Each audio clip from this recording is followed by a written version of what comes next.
tunasherehekea ushindi wa Bwana. Jina la Yesu ni ngome imara. Tunasherehekea ushindi wa Bwana.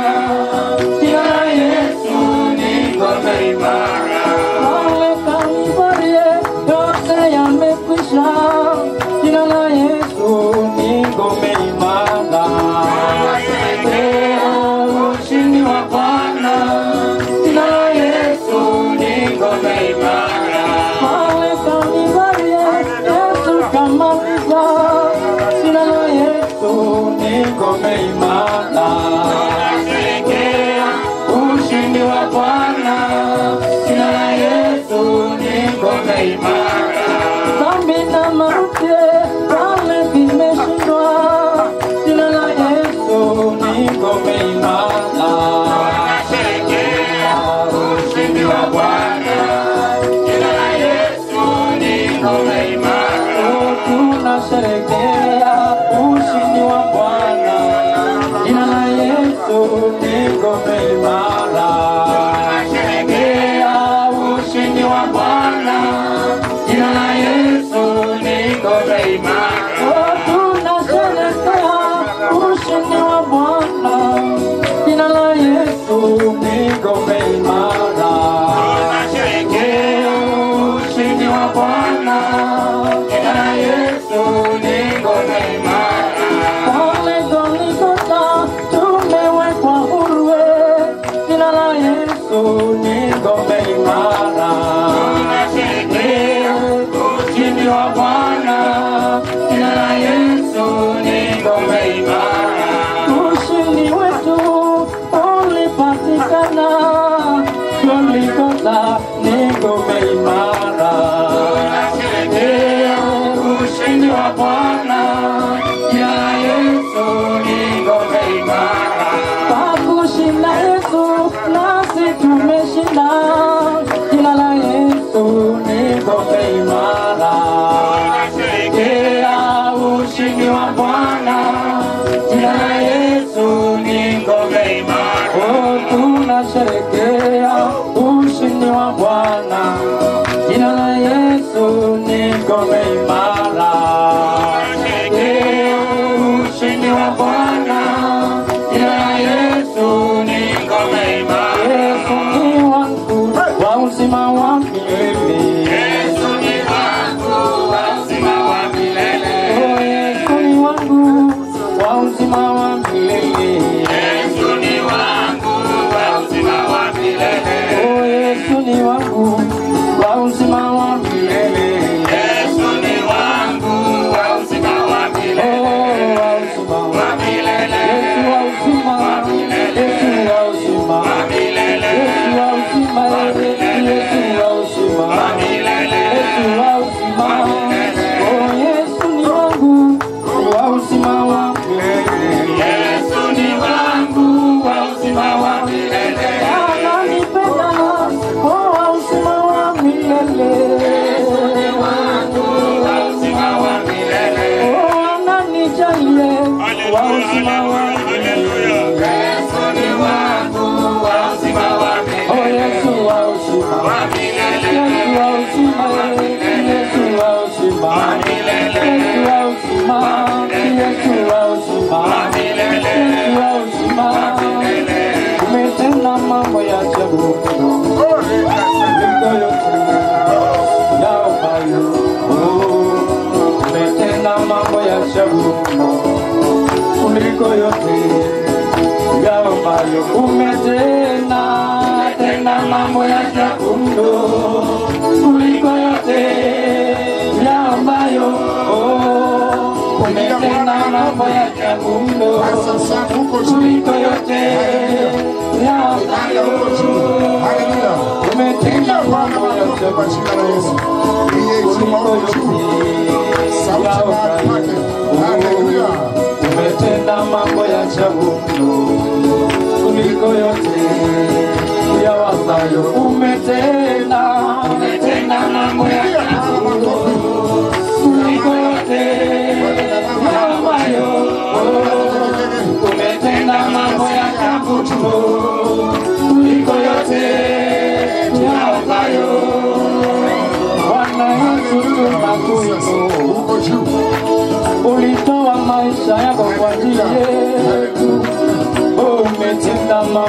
ajabu mno kuliko yote yaombayo.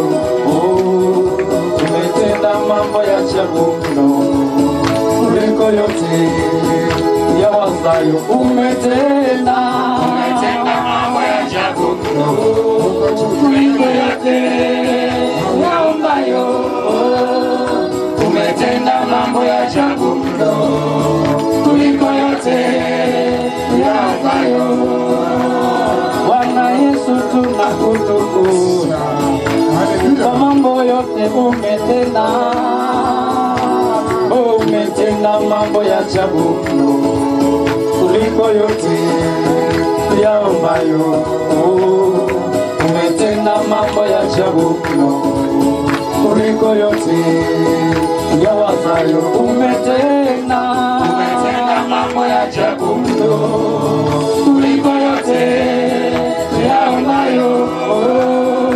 Umetenda mambo ya ajabu mno kuliko yote yawazayo. Umetenda mambo ya ajabu mno kuliko yote yaombayo. Umetenda mambo ya ajabu mno kuliko yote yawazayo.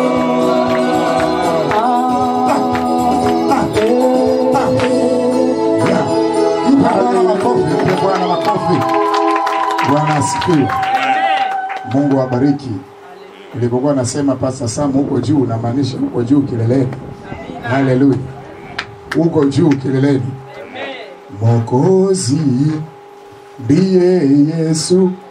Mwokozi ndiye Mwokozi. Mwokozi. Tupe vitu. Ndiye Yesu. Mwokozi ndiye Yesu. Tupige makofi tumsifu. Sifu Bwana kwa jina la Yesu. Haleluya.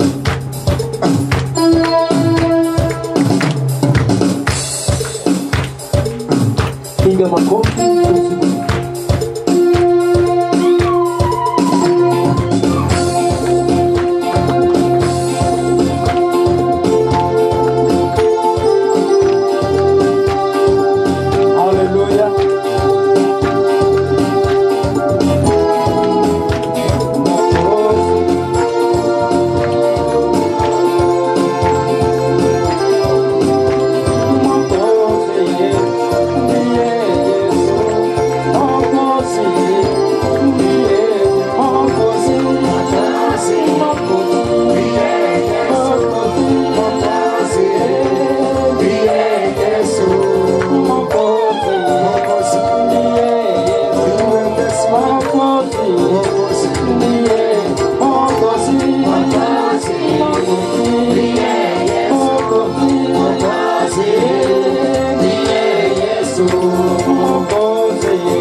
Hayawezi kuokoa. Mwokozi ndiye Yesu. Mwokozi ndiye Mwokozi. Mwokozi ndiye Yesu. Mwokozi ndiye Yesu. Mwokozi ndiye Yesu. Mwokozi ndiye Yesu. Majina mengi makubwa maarufu hayawezi kuokoa. Humu duniani kuna majina mengi makubwa maarufu hayawezi kuokoa. Mwokozi ndiye Yesu. Mwokozi ndiye Mwokozi. Mwokozi ndiye Yesu. Mwokozi ndiye Yesu. Onyaji ndiye Yesu. Onyaji ndiye Yesu. Mwokozi ndiye Yesu.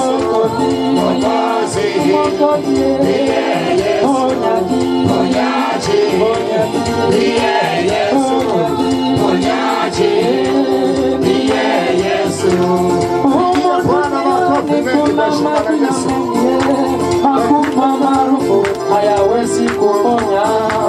Humu duniani kuna mashina mengi, hakupa maarufu hayawezi kuponya. Ponyaji, ndiye Yesu. Ponyaji, ponyaji, ndiye Yesu. Ponyaji, ndiye Yesu.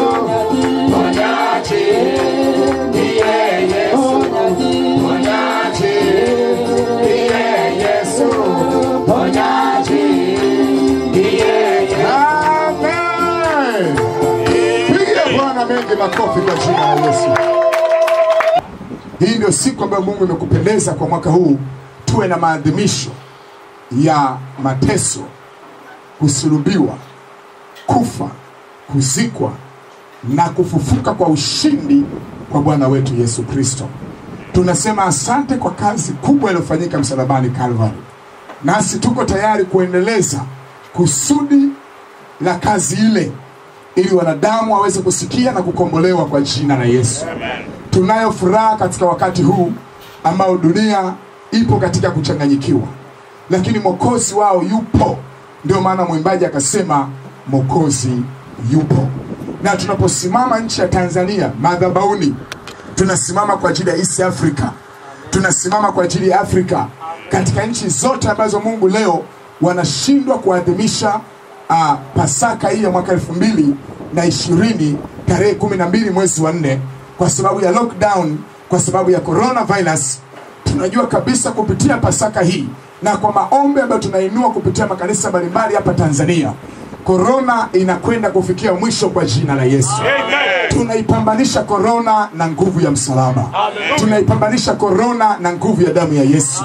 Tunaipambanisha corona na lile neno ambalo Yesu alisema msalabani, imekwisha. Nasi tunatangaza imekwisha katika jina la Yesu Kristo. Katika sayari yote ya dunia, katika ulimwengu wote, tunatangaza corona kupigwa kikumbo na kuteketea katika jina la Yesu. Mungu ulimruhusu Bwana wetu Yesu akae kaburini kwa siku 3. Umeruhusu kanisa likae ndani katika mataifa mbalimbali kwa siku kadhaa. Baada ya ibada hizi za leo, kanisa linakwenda kutoka kimasomaso kwa jina la Yesu. Kuanzia Afrika, Ulaya, Amerika, Asia, kila mahali, nchi za Caribbean, Australia, kila mahali katika sehemu ambao wanadamu wanaishi, wanakwenda kutoka kwa jina la Yesu. Nguvu ya msalaba haitashindwa.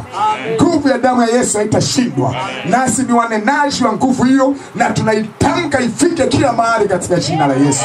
Tunakupa sifa sisi tulioko hapa Zanzibar ambao tumekusanyika katika siku hii, pamoja na hali ya hewa kuwa ni ya mvua, lakini tuko mbele zako tukiwakilisha kanisa la Mungu Afrika, tukiwakilisha kanisa la Mungu Tanzania, tukiwakilisha kanisa la Mungu ulimwenguni. Na Bwana, sifa zote ambazo ungeweza kupewa leo duniani tunataja usipokee kwa jina la Yesu. Asante Yesu kwa sababu najua umesikia. Kwa jina la Yesu tumeomba. Pale uliposema amen. Naomba pale ulipo ukae. Ujumbe wangu wa Pasaka mwaka huu, mwaka 2020 tarehe 12 mwezi wa 4, ujumbe wangu unasema nguvu nyingi. Sema nguvu nyingi. Sema tena nguvu nyingi. Mwambie jirani yako kuna nguvu. Nasema kuna nguvu. Kwa hiyo nataka utembee na huo ujumbe. Ujumbe wetu huu ni nguvu nyingi. Katika kitabu cha Matendo ya Mitume, kitabu cha Matendo ya Mitume sura ya 4. Matendo ya Mitume sura ya 4. Nasoma au soma pamoja nami mstari wa 33. Matendo ya Mitume sura ya 4. Na kusubiri ufike pale kwa sababu kichwa cha ujumbe sio kizito. Ni nguvu nyingi.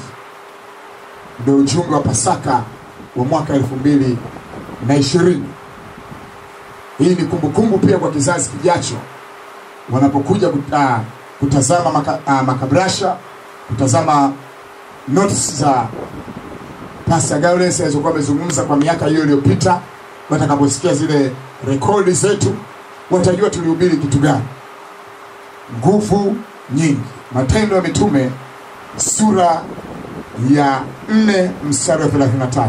Umefika pale? Umefika pale? Hebu tusome kwa pamoja. 1, 2, 3. Na mitume wakatoa ushuhuda kwa kufufuka kwake Yesu kwa nguvu nyingi, na neema nyingi ilikuwa juu yao. Sema amina. Sema amina. Maandiko yanasema na mitume. Ninajua nao mitume hapa. Tunao mitume wa sasa. Tunao mitume tunaowatarajia. Karama hizo ziko hapa kanisani. Kwa sababu yeye anasema naye akatoa wengine kuwa mitume, wengine kuwa manabii, wengine kuwa wainjilisti, wengine kuwa wachungaji, wengine kuwa walimu. Kristo anaendelea kutoa mpaka leo. Amen. Hajasitisha matoleo halisi ya vipawa. Ingawa tunafahamu ya kwamba tuna mitume fake, tuna manabii fake, tuna wainjilisti fake, tuna wachungaji fake, tuna walimu fake, lakini haiondoi ukweli ya kwamba tuna mitume halisi wa Kristo. Amen. Haiondoi ukweli ya kwamba katika mitume 12 Yuda yupo katikati yao. Haiondoi ukweli ya kwamba katika huduma ya Paulo Dema yupo. Haiondoi ukweli ya kwamba katika huduma ya Paulo Iskanda yupo. Lakini Biblia inasema asubuhi ya leo, na mitume wakatoa ushuhuda wa kufufuka kwake Yesu kwa nguvu nyingi. Unapozungumza habari ya kufufuka kwa Yesu, kuna uvuvio wa nguvu unakuja juu yako. Na sio tu uvuvio wa nguvu, Biblia inaendelea kusema na neema nyingi ikawa juu yao wachache. Juu yao wangapi? Juu yao wangapi? Ndio maana hatuhitaji kanisani kuwa na watu goigoi. Hatuhitaji kanisani kuwa na watu ambao wanafunga midomo juu ya kufufuka kwa Yesu.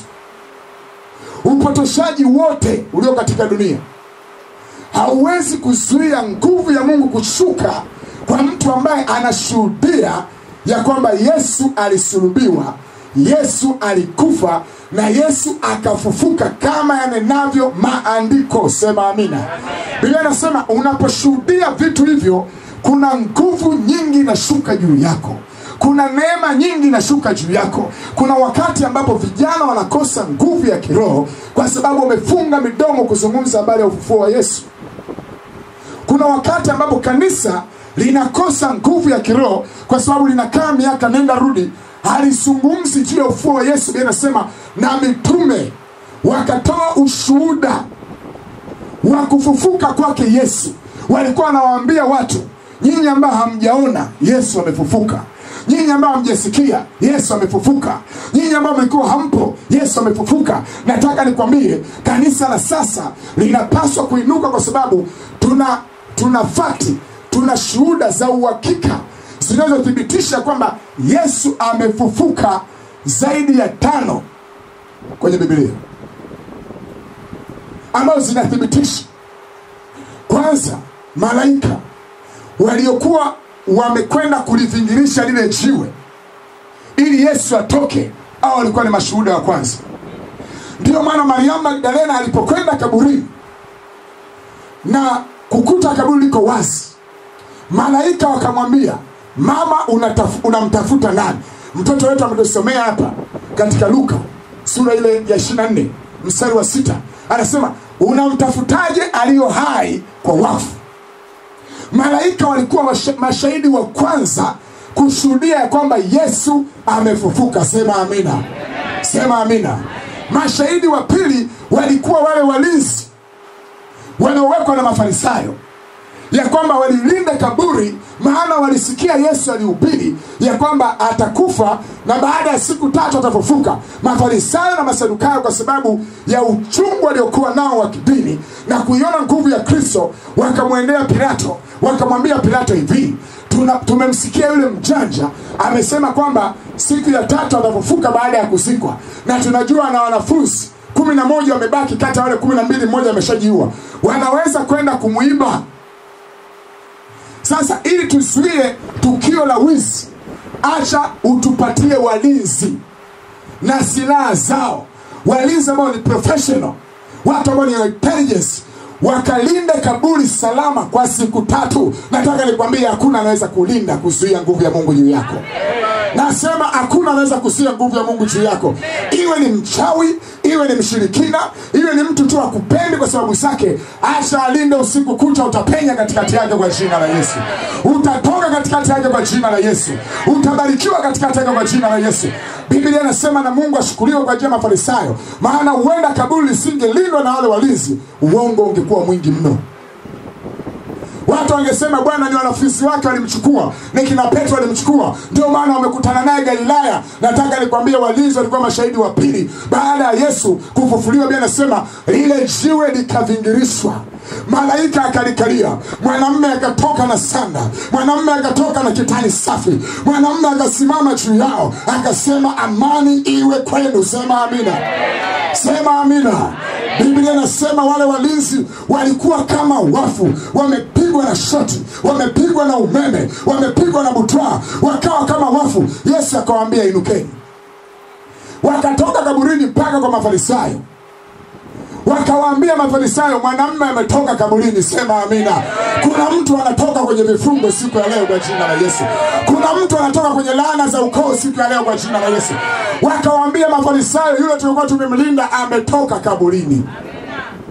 Mafarisayo wakawaambia sasa msiseme amefufuka. Sisi tutaondolea hofu kwa Herode, tutaondolea hofu kwa Pilato, wala hata wadhuru. Semeni tu wamemchukua wanafunzi wake. Hiyo ni kesi. Mlinzi ambaye unapewa kulinda godown, alafu kuna watu wanakuja kuchukua, alafu baadaye wanasema wamechukua nayo ukiwa macho, wamechukua ukiwa umelala. Wewe ni mlinzi wa namna gani? Lakini walikwenda kutoa ushuhuda kwa Mafarisayo, wakawaambia amefufuka kama alivyosema. Sema amina. Piga kelele, sema amina. Mariamu alipokuwa amekwenda kaburini mtu wa 3, ili kwamba kutimiza desturi ya Wayahudi, akiwa na manemane na uvumba na kila namna manukato, alipofika kaburini akakuta kaburi liko wazi. Akaanza kuzunguka huko analia, akifikiri ule mzoga umechukuliwa. Yesu hawezi kuwa mzoga. Sema amina. Sema amina. Akaanza kulia, mara Yesu akamtokea. Kumbuka Mariamu alipata nafasi ya kutokewa na malaika pia na Yesu. Yesu akamtokea, akamwambia, wakati analia akamgusa. Alipomgusa Mariamu akageuka. Yesu alitokea kwa Mariamu kwa nyuma yake wakati analia pale kaburini, alafu akamgusa. Alipomgusa hivi, Mariamu akageuka.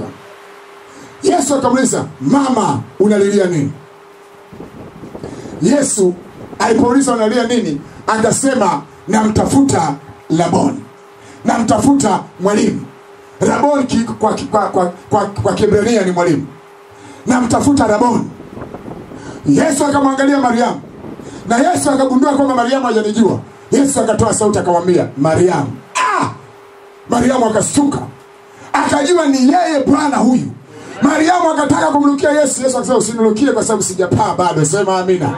Yaani hiyo Yesu tu amefufuka asubuhi, bado yuko round, mara kaburini, mara anakwenda town, mara Galilaya, mara huko anaruka pale na hapa. Akamwambia usiniguse, bado sijapaa, lakini nenda akamwambie Petro na ndugu zetu watangulie, tunakutana Galilaya. Sema amina.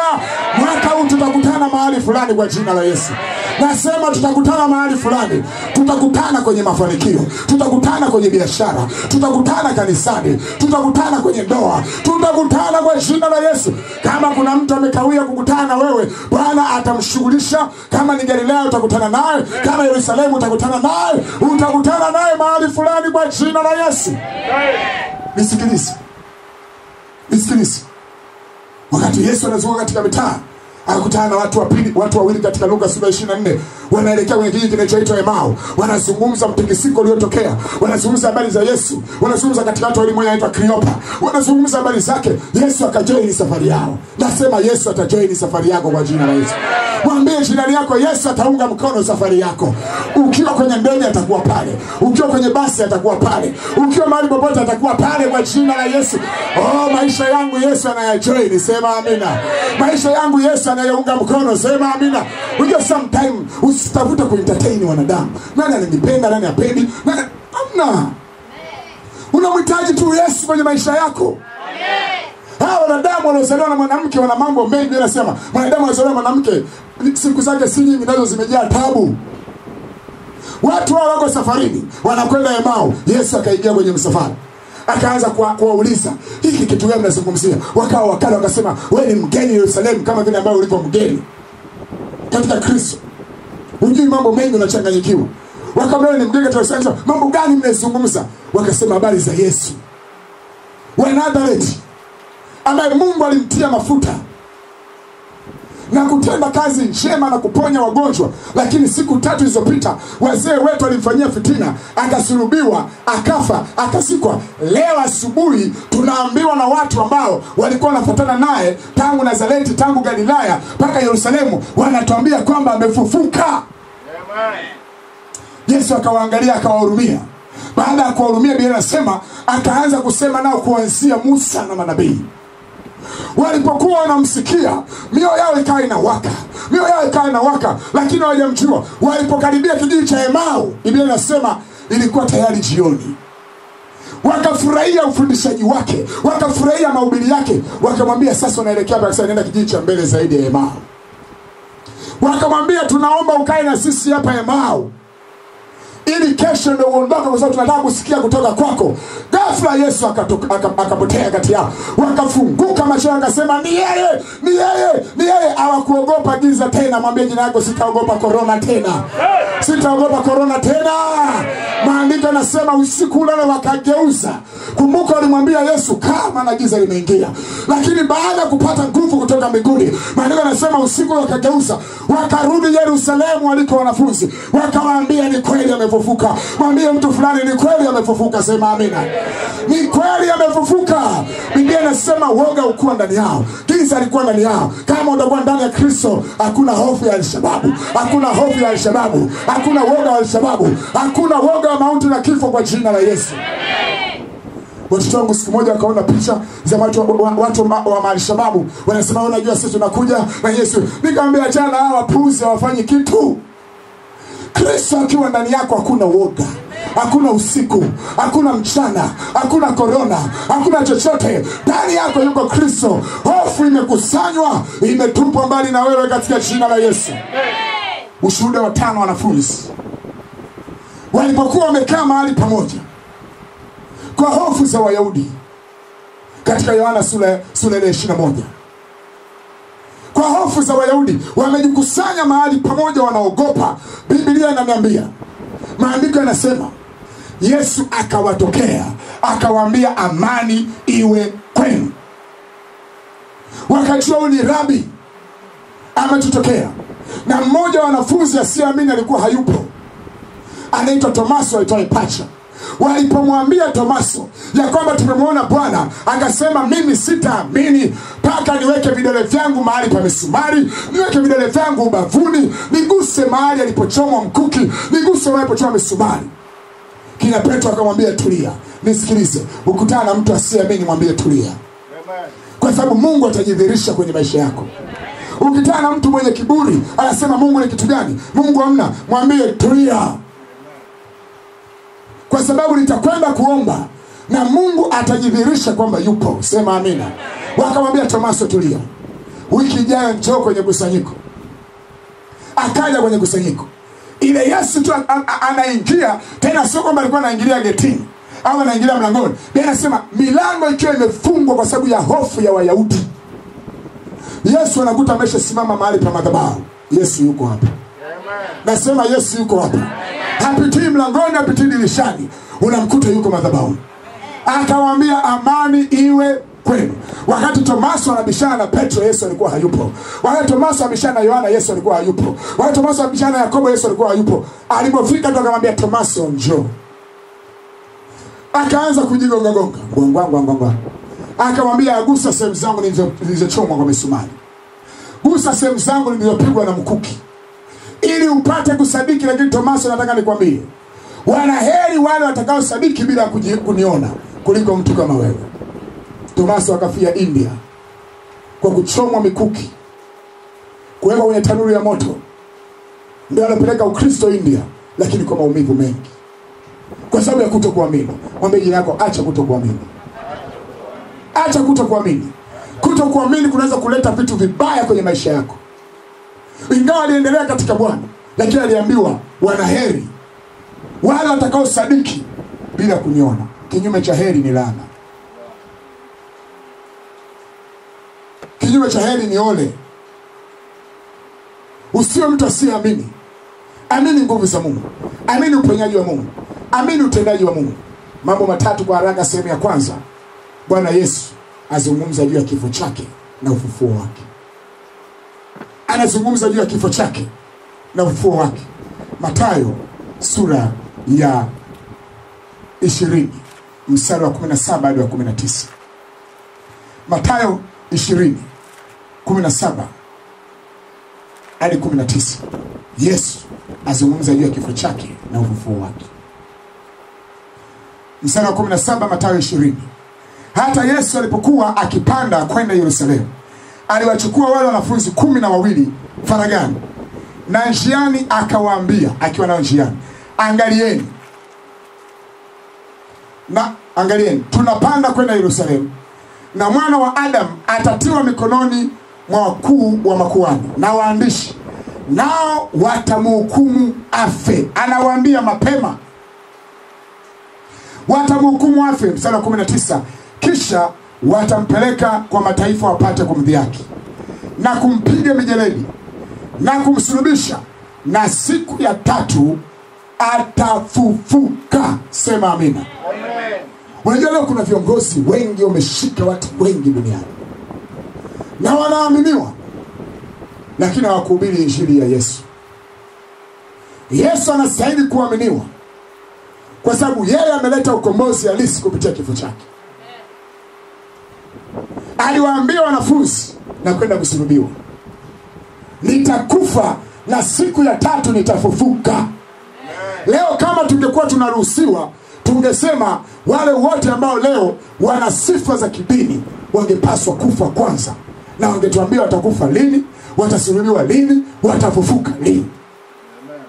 Hajatokea mwanamume mwingine ambaye anasema naleta dini mpya kabla ya Kristo na baada ya Kristo, ya kwamba mimi nakwenda Yerusalemu kusulubiwa na nitakufa, siku ya 3 nitafufuka. Ndio maana imani ya Kikristo sio imani ya nadharia.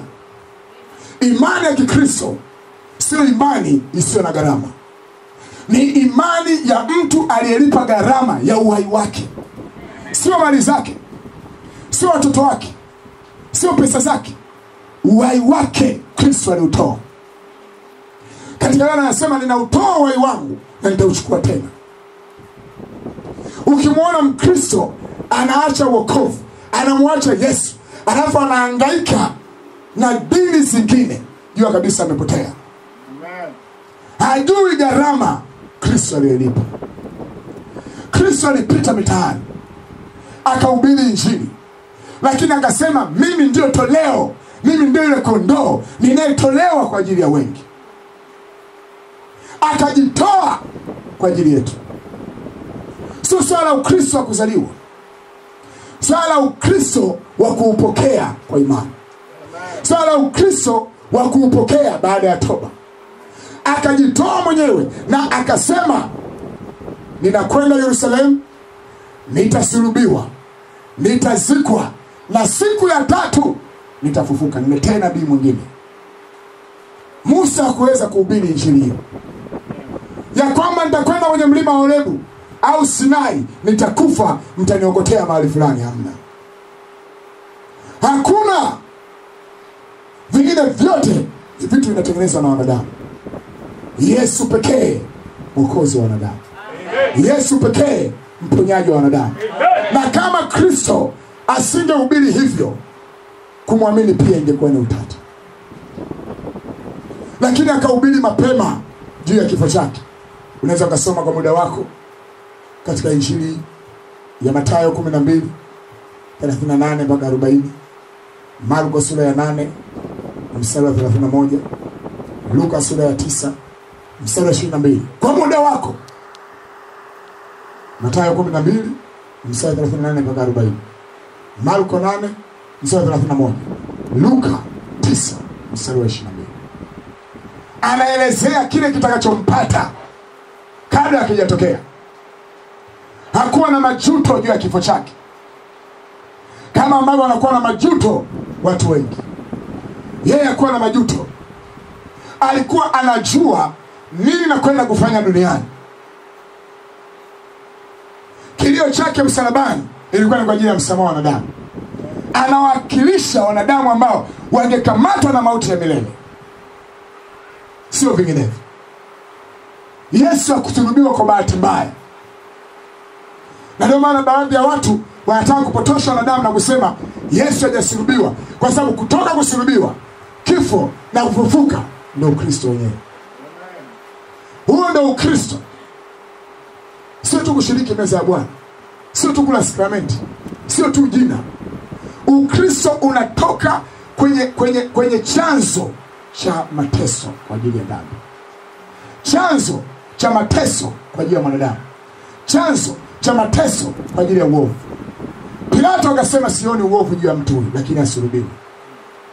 Herode akasema sioni hatia juu ya mtu huyu, lakini kwa sababu Wayahudi wanataka asulubiwe, na asulubiwe. Hakuwa na hatia, hakuwa na uovu. Ndio maana Isaya kwa ufunuo akasema amechukua fadhaa zetu, amechukua maovu yetu. Gharama ya dhambi zetu amebebeshwa juu yake, na kwa kupigwa kwake tumepona. Kristo kufanya kazi ya mzaa, kazi nzito ambayo ilikusudiwa tangu mbinguni, ikamleta duniani. Jambo la pili, mchakato kuelekea kwenye ukombozi. Mchakato kuelekea kwenye ukombozi. Mathayo 26 mstari wa 47 mpaka 75. Nasoma kwa muda wako. Mathayo 26 mstari wa 47 mpaka 75. Mathayo 27 mstari wa kwanza hadi wa 61. Mathayo 28 mstari wa kwanza hadi wa 6. Marko 15 mstari wa kwanza hadi wa 47. Marko 16 mstari wa kwanza hadi wa 6. Luka 23 mstari wa kwanza hadi wa 56. Luka 24 mstari wa kwanza hadi wa 6. Yohana 18 mstari wa kwanza hadi wa 40. Yohana 19 mstari wa kwanza hadi wa 42. Yohana 20 mstari wa kwanza hadi wa 18. Unaweza kuwa hujapata yote, hata kama unapata tu hiyo Mathayo peke yake inatosha. Haya ni maandiko yote yanafanana. Bwana Yesu asifiwe. Bwana Yesu asifiwe. Huo ni ule mchakato Yesu aliyoupitia mpaka kwenda kwenye kifo na kufufuka. Ule mchakato kwamba alitoka hapa akaenda hapa. Kwanza Yuda ndiye aliyemsaliti, akawaambia nitakayembusu ndiye. Maaskari wakamkamata, wakampeleka kwa Pilato. Pilato akamrudisha kwa Herode. Herode akamrudisha kwa Pilato. Pilato akasema fanyeni kama mnavyotaka. Ule mchakato wote ndio unaupata kwenye vitabu hivi. Kuanzia Mathayo 26 mstari wa kwanza hadi mstari wa 47 mpaka 75. Wengi najua mmesoma na mnafahamu. Lakini vizuri kuupitia tena huo mchakato. Utagundua vitu vidogo vidogo ambavyo wakati mwingine huwezi kusikia kila wakati kwenye mahubiri. Alipitia kutemewa mate. Alipitia kudhihakiwa. Alipewa siki. Alivishwa taji ya miba. Alichomwa mkuki. Alipigiliwa misumari. Yote huo ni mchakato wa maumivu makali kuelekea msalaba. Nisikilize. Ukristo ukiupata utapita kwenye mapito mbalimbali. Na katika mapito yote nikwambie, hakuna kitakachokufanya ushindwe. Wewe utakuwa mshindi. Yesu wakati anapita kwenye michakato hii, watu wasiokuwa na ufahamu na wajinga walidhani ya kwamba ndio wanazima uwezo wa Yesu, wanazima nyota ya Kristo, wanazima ukombozi wa wanadamu. Kumbe kila mchakato alikuwa anaupitia ulikuwa unampeleka kwenye ushindi wa milele.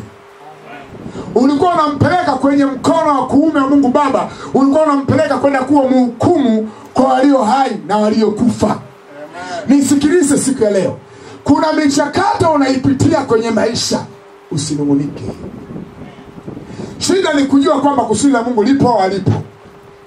Unaweza kunungunika sana alafu kujisikia Mungu fanya kazi na wewe. Kuna michakato unaipitia inakupeleka mahali pema duniani, sema amina. Inakupeleka mahali pema wapi? Duniani, kabla hujaenda mbinguni. Kuna michakato utakuwa unaipitia inakupeleka kwenye kazi nzuri, kwenye biashara nzuri, kwa mume mzuri, kwa mke mzuri. Utapitia michakato. Lakini sababu hatuna ufahamu huo, kila michakato mibaya ni watu wa kulia, ni watu wa kunungunika, ni watu wa kulaumu watu. Stop kunungunika na kulia. Jua tu kwamba Mungu anakupitisha. Hata kama unapita kwenye mateso na shida, unapita kwenye kipindi una fedha, unadhalilishwa, unaonewa, Yesu alipitia. Kumbuka mtu anatemewa mate usoni. Wewe ushamtemewa mate? Niambie, ushakutemewa mate usoni wewe? Zaidi ya siku hizi vijana kubadilishana mate mdomo kwa mdomo. Wapuuzi wa kawaida. Ndio wanabadilishana mate kwa kutaka. Biblia inasema walimtemea mate tu, lakini sio wote walimvua nguo. Yesu akunung'unika. Aliwaambia hii ni saa yenu, lakini ya kwangu inakuja. Mtu akikudharau kwa maisha yako ya leo, mwambie hiyo ni saa yako. Mtu akikukebei kwa maisha ya leo, mwambie ni saa yako. Ya kwangu inakuja, sema amina. Unajua kuna watu hawafikirii hivyo ndani yao. Wanawaza maisha ni kama yanakwisha leo. Nisikilize, maisha yako hayaishi leo. Maisha yako hayaishi leo. Unapita kwenye mchakato huu wa corona. Utakula pengine mpaka akiba yako wewe itafune. Acha kuwazawaza, unajua machozi inakwisha. Wewe uwe ni mchakato tu. Pigia makofi na sema amina. Uwe ni mchakato. Sasa mchungaji, hali ni mbaya na lazima kuuza kitu changu. Uza. Ni mchakato tu. Tukitoka kwenye hili jambo, utakuja kuniambia. Tunarudi tukiwa wengine, sema amina. Amen. Sema amina. Amen. Tutarudi na mibaraka ya kutosha. Ndio maana upaswe kuwa mchoyo. Pasaka leo, karibisha watu wawili watatu. Uambie tumje kwa makini. Wakifika nyumbani kwako waekee maji wanawe, waekee vyombo vyao vizuri, wapige menyu. Wengine wakaribishe kesho. Usikae na uchoyo. Na kusema, unajua corona. Tukaribishe, tunakuja, sema amina. Lakini pale unapotukaribisha huna cha kutupa. So wapenda nimewakaribisha na maji ya baraka. Tunataka menyu, sema menyu. Sema menyu. Msosi. Usiogope. Huo ni mchakato. Watu ambao walikuwa hawana ufahamu, hata wanafunzi wa Yesu wenyewe, huenda walikuwa na doubt, wakaanza kusema, yani tulikuwa tunamtegemea, huyu tulikuwa tunamwamini, ana nguvu zote, amefufua wafu, ameponya wagonjwa. Tazama, ameshafungwa pingu. Yani wengine kina Pilato akasema hatumjui. Kwa sababu walimwona kama Yesu amekuwa dhaifu, anapelekeshwa. Huu ni mchakato tu unapitia. Lakini baada ya hapo siku 3 nitakuja kama mfalme. Siku 3 nitakuja kama mfufuka. Siku 3 nitakuja kama Kristo. Siku 3 dunia itatikisika. Siku 3 dunia itafahamu. Siku 3 watu watanijua. Siku 3 watu watazungumza, sema amina. Yerusalemu ilinyamaza Alhamisi. Yerusalemu ikanyamaza Ijumaa. Yerusalemu ikawa zii kabisa Jumamosi. Watu wanawaza nini kitatokea. Nataka nikwambie, haitakuwa kimya wakati wote. Hautakuwa ndani wakati wote. Hautakuwa maskini wakati wote. Hautakuwa mjinga wakati wote. Hautakuwa tegemezi wakati wote. Unakuja wakati wa wewe kutegemewa, sema amina. Wakati wa wewe kutegemewa unakuja. Ni mchakato tu.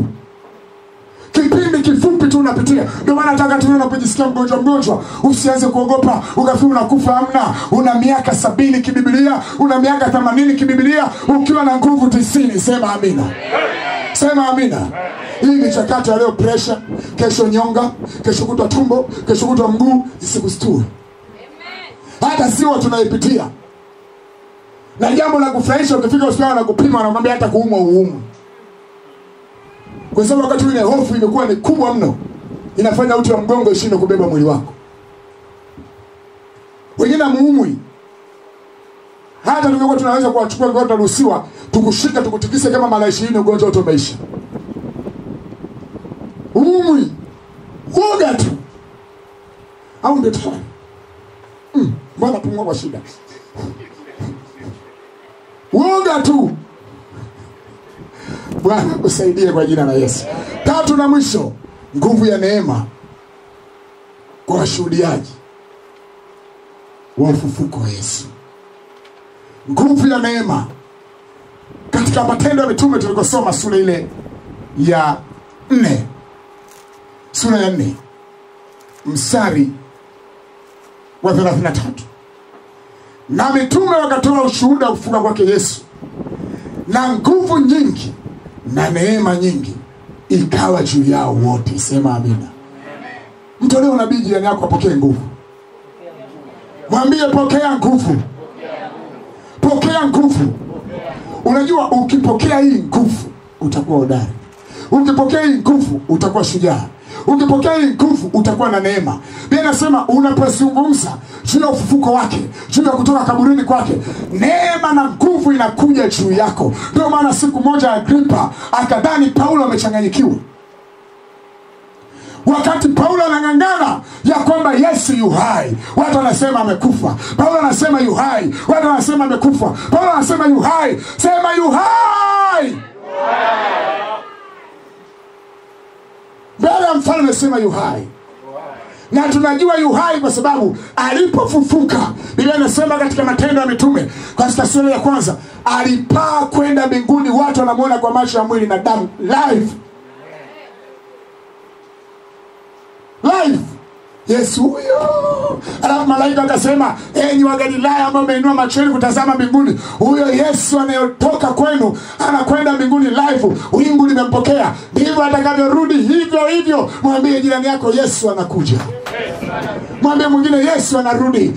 Mbingu haziwezi kumzuia kurudi. Corona haiwezi kumzuia kurudi. Kama vile mbingu haikumzuia kwenda mbinguni, mbingu haitamzuia kurudi kwa jina la Yesu. Tunajua anarudi na anakuja. Katika Matendo ya Mitume sura ya 25, andika mstari kuanzia 13 hadi 19. Mimi nitasoma tu 19. Matendo ya Mitume sura ya 25 mstari wa 13 hadi wa 19. Mimi nitasoma wa 19. Biblia inasema, bali walikuwa na maswali mengine juu yake katika dini yao wenyewe, na katika habari ya mtu mmoja Yesu aliyekuwa amekwisha kufa, ambaye Paulo alikaza kusema kwamba yu hai. Waambie yu hai. Nasema waambie yu hai. Paulo alikuwa na neema. Unajua hapa alikuwa mbele ya Festo, alikuwa mbele ya Agripa. Agripa anajua kilichotokea Yerusalemu. Festo anajua kilichotokea Yerusalemu. Na sasa watu wanataka kufunika ukweli. Nataka nikwambie, unapozungumza habari za Yesu, acha watu wakuone kichaa. Biblia inasema Festo anamwambia Agripa, hapa Paulo anashindana na Wayahudi wenzake kwa sababu ya habari ya mtu mmoja anaitwa Yesu ambaye amekwisha kufa, lakini yeye anasema yu hai. Na mimi nasema yu hai. Na mimi nasema yu hai. Na wewe kawaambie watu yu hai. Yeye anasema yu hai siku zote anatuombea. Yu hai siku zote anatuombea ili kwamba tusiingie majaribuni, na ataendelea kutuombea katika jina la Yesu Kristo. Kama Kristo asingefufuka, imani ya Kikristo ingepigwa mtama. Wala ingepigwa kwa Kizanzibar anasema chengule. Changule. Wala hadi chini. Imani ya Kikristo inasimama katika kusulubiwa na kufufuka kwa Bwana Yesu. Hiyo ndiyo mguso. Shetani hatutoi hapo. Ukiondoa kufufuka kwake, umeshapiga mtano. Ndio maana shetani na wajumbe wake wanajitahidi kufanya kila wanachokiweza waseme kwamba hajafufuka. Sasa hajafufuka, ndani kwamba hivi amefufuka. Nasema amefufuka. Nasema amefufuka. Katika Luka sura ya 24. Luka sura ya 24 mstari wa 6. Biblia pale inasema, Luka 24:6, hayupo hapa, amefufuka, kumbukeni alivyosema nanyi alipokuwa akaliko Galilaya. Sema amina. Sema amina. Marko 16. Marko 16. Marko 16. Unapozungumza habari ya kufufuka kwake, zungumza kwa nguvu zote. Marko sura ya 16 mstari wa 6. Naye akawaambia, msaajabu, mnamtafuta Yesu Mnazareti aliyesulubiwa. Amefufuka, hayupo hapa, patazameni mahali walipomweka. Sema amina. Mathayo sura ile 28. Mathayo sura ya 28 mstari wa 6. Mathayo 28 mstari 6. Hayupo hapa, kwani amefufuka kama alivyosema. Njoni mpatazame. Sema amina. Wakorinto wa kwanza sura ya 15. Wakorinto wa kwanza sura ya 15. Wakorinto wa kwanza sura ya 15. Misali ni mingi, lakini utasoma michache. Mimi napenda zaidi kusoma mstari wa 20. Wewe utasoma kuanzia mstari wa 15 mpaka 20. Lakini sasa sikiliza hiyo. Baada ya majadiliano marefu, kafufuka hajafufuka, kafufuka hajafufuka, kafufuka hajafufuka, Paulo mtume anahitimisha mstari ule wa 20 sura ya 15. Anasema, lakini sasa Kristo amefufuka. Sema amina. Amefufuka. Sema amina. Upasi kuogopa kusema Kristo amefufuka. Na kwa sababu amefufuka, tunalo tumaini la ufufuo. Katika Biblia inaonyesha watu 10 au matukio 10 ya ufufuo, kudhihirisha kwamba ufufuo ni kweli. Tunamwona Elia akimfufua mwana yule mjane. Tunamwona Elisha akimfufua mtoto wa Mshunami. Tunamwona Elisha akimfufua mtu mwenye akiwa amekufa, mifupa yake ilipodondokewa na maiti ikafufuka. Tukio la 3. Tunamwona Bwana Yesu akimfufua mtoto wa kwenye lile lango la Naini. Tunamwona huo mfano wa 4. Tunamwona Bwana Yesu akimfufua Lazaro, mfano wa 5. Tunamwona Bwana Yesu akimfufua mtoto wa Akida, 6. Tunakuja mfano wa 7, tunamwona Petro akimfufua Tabitha. Tunakuja kwenye mfano wa 8 sura 9, tunamwona Paulo akimfufua Eutiko. Na mfano wa 10 tunamwona Yesu mwenyewe akifufuka. Sema amina. Amen. Sema amina. Mwambie yako tunatumaini lenye baraka. Asikwambie mtu watu hawafufuki, wanafufuliwa. Amen. Tangu Agano la Kale mpaka Agano Jipya. Sema amina. Amen. Unaposema habari za ufufuo, acha nguvu ishuke juu yako. Unaposema habari za ufufuo, acha neema ishuke juu yako, upako ushuke juu yako, roho ishuke juu yako, na miujiza ije katika jina la Yesu. Na ikiwa uko hapa unahisi mwili wako unauma, unahisi mwili wako una ganzi, unahisi kifua kinabana, leo unafufuliwa kwa jina la Yesu. Nasema leo unafufuliwa. Kabla hatujaomba, tazama kitabu cha Warumi sura ya 8 mstari wa 11. Warumi 8 mstari wa 11. Warumi 8 mstari wa 11. Lakini ikiwa roho wake yeye aliyemfufua Yesu Kristo katika wafu anakaa ndani yenu, Roho Mtakatifu, yeye aliyemfufua Kristo Yesu katika wafu atauisha na miili yenu iliyo katika hali ya kufa kwa roho wake anayekaa ndani yenu. Unauishwa tena leo. Nasema unauishwa tena, unafufuliwa tena, unaponywa. Unaposikia ganzi, unaposikia kutaka kupoza, unaposikia chochote, mwambie Bwana, najifufua kwa jina la Yesu. Najifufua kwa jina la Yesu. Narudisha mwili wangu katika hali yake, narudisha nafsi yangu katika hali yake. Pale uliposimama, mwambie Bwana Mungu mchana wa leo, asubuhi ya leo, ya kwamba nafufuka tena. Natoka kwenye magonjwa, natoka kwenye udhaifu, natoka katika shida, natoka katika hali ngumu ya kibiashara. Utauishwa kwa jina la Yesu. Inua dua mbele za Bwana. Inua dua mbele za Bwana. Mwambie Bwana, leo huu mwili unaosikia vibaya, huu uzito unaosikia, leo unaondoka kwa jina la Yesu. Leo unaondoka kwa jina la Yesu. Leo unaondoka kwa jina la Yesu. Leo unaondoka kwa jina la Yesu. Kila utendaji wa mapepo, kila utendaji wa mashetani, kila utendaji wa maradhi, kila utendaji wa magonjwa, leo unaondolewa katika jina la Yesu. Leo unaondolewa katika jina la Yesu. Yeye aliyemfufua Kristo katika wafu, yeye aliyemfufua Kristo katika wafu, anafufua mwili wako, anafufua biashara yako, anafufua ndoa yako, anafufua uzuri wako, anafufua afya yako. Hata kama unahisi hali ya kuchanganyikiwa, hali ya kuvurugikiwa, kila kitu kwa jina la Yesu kinakwenda kukaa sawa, kinakwenda kukaa sawa. Ile nguvu ipo, ule uweza upo, ile neema ipo, ule upako upo, ile utisho upo, ile nguvu ipo. Inakwenda kukufufua siku ya leo, inakwenda kukufufua siku ya leo, inakwenda kukufufua siku ya leo, inakwenda kuweka huru siku ya leo, inakwenda kuweka huru siku ya leo. Kama kuna dhambi kwenye maisha yako, mwambie Bwana, naikataa dhambi, naikataa hatia, naikataa uovu, ninatubu mwenyewe, ninaungama mwenyewe, nafanya upya leo, nafanya upya leo. Narejeshwa, narejeshwa, narejeshwa, narejeshwa, narejeshwa, narejeshwa. Unarejeshwa tena, unarejeshwa tena. Roho yako inafufuliwa, moyo wako unafufuliwa, nafsi yako inafufuliwa, mwili wako unafufuliwa. Unarejeshwa tena, unarejeshwa tena, unarejeshwa tena, unarejeshwa tena, unarejeshwa tena, unarejeshwa tena.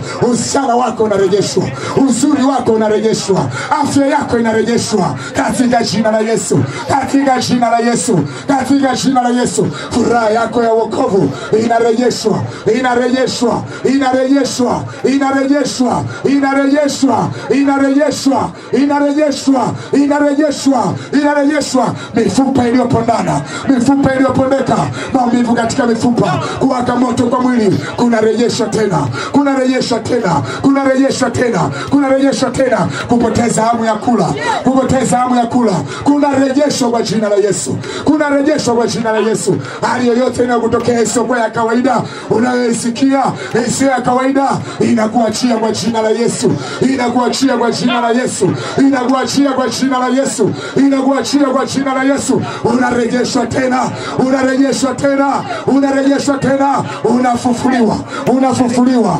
unafufuliwa, unafufuliwa, unafufuliwa kwa jina la Yesu. Tumeomba. Piga kelele, sema amina. Piga kelele, sema amina. You high, you high. Yes, you high. Kristo you high. Limbuko lao waliolala. Anauisha maisha yako, anafufua maisha yako, anarejesha furaha yako, anarejesha amani yako. Kila kitu kitakaa sawa kwa jina la Yesu. Weka mikono yako miwili juu. Sema, Bwana Yesu, asante kwa ukombozi wa Kalvari. Takasa tena maisha yangu, osha tena maisha yangu kwa ile damu ya Kalvari. Uisha mwili wangu, uisha kazi zangu, uisha biashara zangu, uisha familia zangu, uisha kanisa lako. Na Yesu, asante kwa kazi ya Kalvari. Na tunaomba leo uzima tele, afya tele, nguvu tele, hadi Easter ijayo, hadi Pasaka ijayo. Roho ya korona tunaipambanisha na nguvu ya msalaba, na nguvu ya msalaba, na nguvu ya msalaba. Korona tokomea, korona tokomea. Unafeli, unafeli mbele ya msalaba, mbele ya msalaba. Yesu, asante kwa kutufia kwa jina la Yesu. Piga kelele, sema amina. Sema amina. Ninakwenda kuomba kwa ajili yako. Weka mikono miwili juu. Katika jina la Yesu Kristo, kwa nguvu ile ile, neema ile ile, upako ule ule ambao ulionekana ndani ya mitume walipotoa ushuhuda juu ya kufuka kwake Yesu. Ninaachia hiyo nguvu juu yako. Ninaachia huo upako juu yako. Ninaachia hiyo neema juu yako. Kila kilichokuwa kinazuia wewe kusonga mbele, ninaamrisha kwa jina la Yesu kiachana na wewe. Kristo Yesu ayajoini maisha yako, ayaunge maisha yako, na usonge mbele, na ufanikiwe, na uwe na afya katika jina la Yesu Kristo. Kila maroho machafu katika ulimwengu wa roho juu yako na yakemea. Kila matatizo ya nyonga na yakemea. Matatizo ya presha na yakemea. Matatizo yote ulionayo kwa jina la Yesu Kristo na yakemea siku ya leo. Na yakemea siku ya leo. Mwili wote wenye ganzi, vidole vyenye ganzi, mwili wenye ganzi, ninaamrisha ganzi iondoke. Ninaamrisha ganzi iondoke. Mwili wako ukaushwe tena. Ikiwa kuna sababu ya matatizo kwenye uti wako wa mgongo, kwenye spinal cord, kwenye viungio, kwenye zile joint zimeanza kusagana kiasi naeta ganzi, ninaamrisha uponyaji kwa jina la Yesu. Ninaamrisha uponyaji kwa jina la Yesu. Ninaamrisha uponyaji kwa jina la Yesu. Maroho yote machafu, maroho yote ya kuzimu yaachane na wewe kwa jina la Yesu. Nakemea majini maaba juu ya maisha yako. Nakemea majini maimuna. Nakemea majini ya neema zote. Nakemea nguvu za mizimu. Nakemea nguvu ya kichawi. Nakemea nguvu ya umasikini. Nakemea nguvu ya ufukara. Nakemea nguvu ya mafarakano. Nakemea nguvu ya magonjwa. Iachane nawe kwa jina la Yesu. Kila maroho machafu juu yako na yakemea. Mapepo mabaya katika ulimwengu wa roho na yakemea. Majini na usultani na yakemea. Viti vya enzi na vivunja. Kila laana juu yako na ivunja. Chochote kinachoinuka juu yako na kiteketeza kwa jina la Yesu. Magonjwa kwenye damu yako yatokomee. Udhaifu kwenye damu yako utokomee. Udhaifu kwenye mwili wako utokomee. Uwe mzima uishi maisha marefu. Uwe mzima uishi maisha marefu. Uwe mzima uishi maisha marefu.